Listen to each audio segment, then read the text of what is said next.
السلام عليكم، ازيكم عاملين ايه؟ رب تكونوا بخير. اللهم صل وسلم وبارك على سيدنا محمد وعلى اله وصحبه اجمعين. لا اله الا انت سبحانك اني كنت من الظالمين. يلا نعمل الفرخه دي بطريقه حلوه جدا.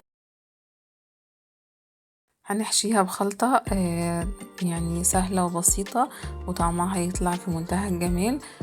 قطعت بصل كده في سمنه بالشكل ده، وبعد كده بعد ما يحمر معايا هحط فيها طماطمية مقطعاها.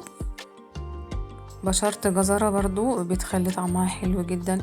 طبعا التوابل اللي انتي بتحبيها، فلفل اسود وملح وكمون. بعد كده بحط عليها الرز بالشكل ده، وبحشي بيها الفرخة.